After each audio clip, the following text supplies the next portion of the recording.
বাইরে ভাই বেগুন ভর্তা দেখে এমন ক্ষুধা লাগছে যে আর ঠিকঠাক কেমা পেরে পুরে এক গামলা ভাত নিয়ে বসে পড়ছি।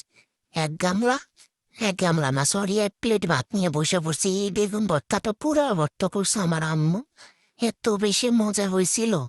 আমার সাথে ছিল ভাজা ভাত। তোমরা কে কে ভাজা ভাত পছন্দ করো কমেন্ট করে জানিও। আমার ভাজা ভাত অনেক বেশি পছন্দ।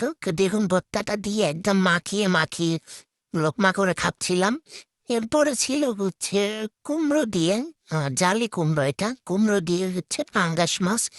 এটা হচ্ছে আমি জানি এটা জাতীয় মাছ, অনেকেই আবার এই মাছটা পছন্দ করে না। ভাই কে কে সেই লোক, কোন ওখানটায় থাকে যে পাঙ্গাস মাছ পছন্দ করে না?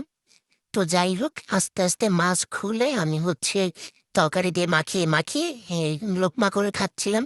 দেখো যাবো না, আরেকটা শুক্তি এসে বসে কাটা লাগা। যাই হোক, কাটাটা ফালি আবার লোকমা করে খেলাম। তো আজকে ছিল দুপুরে লাঞ্চ মেনু এটাই। এরপরে খাচ্ছিলাম হচ্ছে দুধ দিয়ে পাউরুটি ভিজি। এটা আমার অনেক অনেক অনেক ফেভারিট একটা খাবার। তো এটাই ছিল আজকের খাবার। Thanks for watching.